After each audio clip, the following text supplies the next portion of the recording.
Good evening, and welcome to a special presentation on the origins of evil cheese. What does evil cheese mean? Where did it come from? And how can you use it in your everyday life? All of these questions and more will be answered tonight on A History of Evil Cheese. Our story begins a very long time ago, in an era of time lost to the ages. The year was 2012, and a company named Plaid Hat Games had just released a new board game called Mice and Mystics. In Mice and Mystics, players take on the role of Prince Colin and his allies, and they have been transformed into mice by an evil sorceress. Now they must travel through the castle and reach the king in order to save the realm. On their journey, they will use items like buttons for shields, thimbles for helmets, and forks for catapults.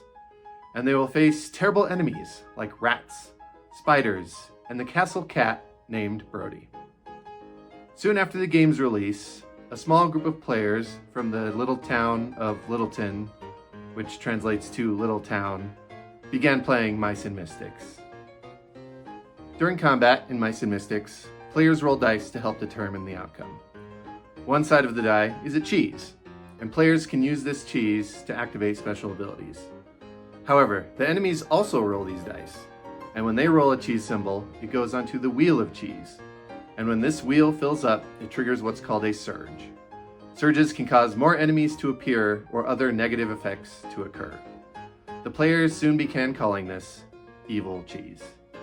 But it didn't stop there. The players started using the term evil cheese for any sort of misfortune that would happen in a board game. From a poor roll of the die to an unlucky card draw, or any time the game would present a challenge that the players would have to overcome, they would call it evil cheese. Evil cheese, as it was often proclaimed, meant that bad things were coming, and the players would need to be ready to face them. Years later, some of these players would create a YouTube channel, and would use the mantra of evil cheese as their battle cry. So feel free to use it in your everyday life. If someone cuts you off in traffic, if you spill coffee on yourself, cry out to the heavens, evil cheese, and know that in the game of life, you can overcome these challenges too. Thank you for watching, and good night.